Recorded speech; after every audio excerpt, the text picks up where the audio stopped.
yes, Michelle Bullock did say that rates might not be coming down again because we've got inflation. But hey, I'm going to say something to you. Don't listen to what they say. Look at what they do. Hey to everyone that's coming on. So today there was 11 auctions and 8 sold out of the 11. Last week there was 10 auctions and 10 sold out of 10 last week. And obviously, like I said, don't think that one rate cut of 0.25% changes the market. And I did have a buyer today say to me, I don't think there's going to be any more rate cuts. I don't agree with that. I think there will be more rate cuts because rate cuts are not one-offs. They're done as a tool. They're used as a mechanism to actually influence behavior.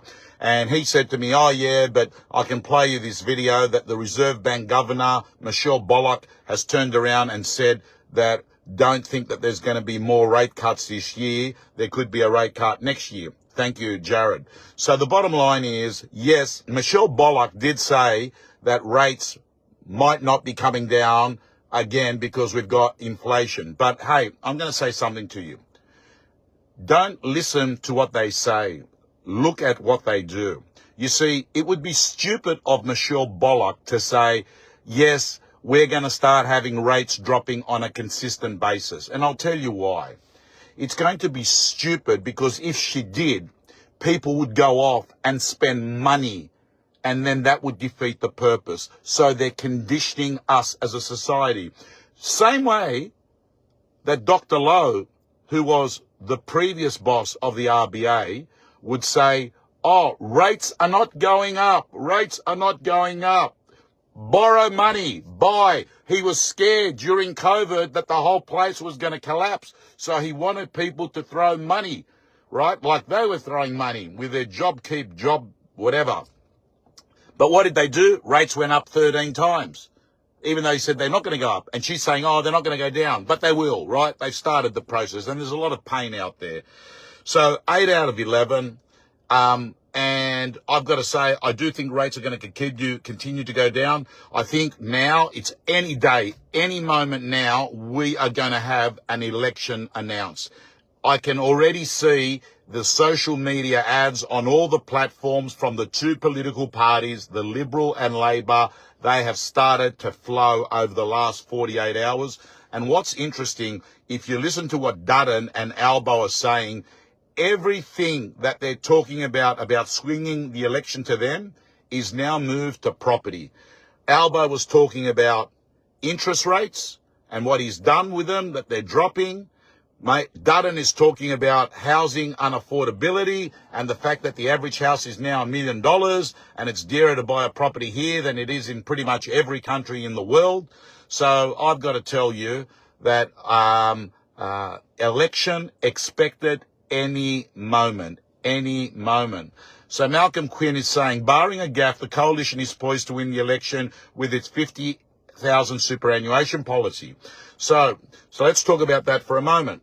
So if Liberal gets in, Dutton has said you will be able to get $50,000 out of your superannuation to use as a deposit if you're a first-home buyer. And I've got to tell you, there's a lot of people that post a federal election, if Liberal wins, are going to have $80,000 in their bank account and they're automatically a buyer for good real estate, right? 30 grand that they might have in the bank account already and another 50 gives it 80 grand, right? So obviously, real estate is a demand and supply game. If you're going to supply a heap more buyers into the marketplace that are demanding property, prices are going to go up. So it's got to the stage where I rang up my daughter this morning after I auctioned a property in Erskineville that went for around $850, and I thought to myself, she should be buying now. She's 21. She should be buying real estate now because I can tell that we're entering that cycle over the next 1 to 2 years. Migration is still happening, and yes, we've got the New South Wales government, MINS, has gone off. As you know, I reported it yesterday on Instagram that zoning changes are being changed with a new policy, and that was gazetted. And it basically means that if you're 800 meters from a hub, be it trains, transport hubs. 171 suburbs have had a change in the policy. And that means if you're a real estate agent, you better get smart about it. If I was an agent selling real estate in an area, first thing I'd be doing on Monday morning is rocking up to the local council and just grasping everything I can about these new planning changes, because when you're going out to a listing presentation, you have an obligation to have product knowledge. Product knowledge is going to give you confidence, and confidence is going to give you influence. And I've got to let you know, you have an obligation to the community to go out there. It's not an Uber driver that's going to advise your vendors on highest and best use. It is a real estate agent. So make sure that you go off and you are fully aware A to Z on what you can and can't do with these new zoning changes in Sydney. So getting back to what I was saying is all the policies that the governments are talking about are to do with housing. Housing is now the thing. It doesn't appear to be an election that's going to be won on environmental factors. It appears to be an election that's going to be won on cost of living factors, and in particular in the cost of living factors, what it costs for a tenant or a buyer to own a home or a unit in this country. That is where the election's going to win. I've got to share a story with you. I've been told that I'm going to get reported to the Office of Fair Trading by a buyer because he turned around. Actually, no, he didn't say. He goes, oh, I can't report you to the government because you haven't done anything wrong, but I'm going to give you a 0-star review. This is a buyer that made a bid on a property that's worth probably around 900,000 or 850, thereabouts. Made a bid at 600, then was only bidding in $1,000 bids. So I just thought to myself, we're not getting anywhere here. Our instructions from our vendor were put in a vendor bid. I put in a vendor bid of $850,000. We passed it in, and we're going to go sell it as a for sale on Monday. As the buyer's walking out, he says, I'm the highest bidder. I'd like to speak to the owner direct. I said, you're not the highest bidder, sir. I hope he's watching this. I said, you're not the highest bidder. I said, the vendor bid is the highest bid. I said, you weren't the highest bidder. It's been passed in at 850. Anyway, he goes, I'd like to speak to the owner direct. I went over and spoke to the owner. I said, look, this buyer wants to speak to you. So she goes, okay. We all go into the kitchen. I wasn't going to leave the lady there. She was on her own, right? I wasn't going to leave her on her own, direct face-to-face with this buyer, you know. Look, he was a nice enough guy, Egyptian heritage, good negotiators, Egyptian heritage buyers. Anyway, cut a long story short, he starts, and listen to what he says. Oh, we're a good family, blah, blah, blah, blah, blah, blah, you know.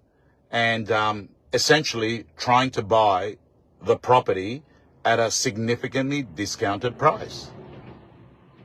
And she said, I'm not prepared to sell under 850. And I said, I wouldn't let her sell under 850. I mean, it's worth it. Where can you buy a house for 850,000 in Sydney now, right? And he flips. He goes, you shouldn't be involved in this. It's her house. You shouldn't say that she shouldn't sell it at this price. I'm very upset. I'm going to give you a bad review, right? Mate, seriously. Listen, I'm going to let you know, if you're a buyer that's watching this, the number one way to not get an offer accepted from a vendor is to get the vendor to dislike you, right? And you know what that means? Don't be stupid with the way you go about making an offer, right? So at the end of the day, I said to him, well, you go off and put a bad Google review on me because I told my owner, don't sell at that price, which she wasn't going to sell at anyway, right? She actually is the one that turned around and said, no way. But why am I sharing this story with you? Because sometimes I actually find that when you do connect the buyer and the seller, it can help. Because if they're nice people and they're compassionate and they get a bit of an understanding, the vendor might see them in different context. But to actually go direct to the owner thinking to yourself, I'm going to be able to try and manipulate them to sell their property for 200 grand less. Doesn't stand with me, man. Anyway, gang, the final thing I want to let you know is, you know what someone asked me today? He said to me, what percentage of real estate agents, if they had to do a lie detector test, what do they call it, a polygraph test or a drug test, would pass the test? I don't know the answer to that.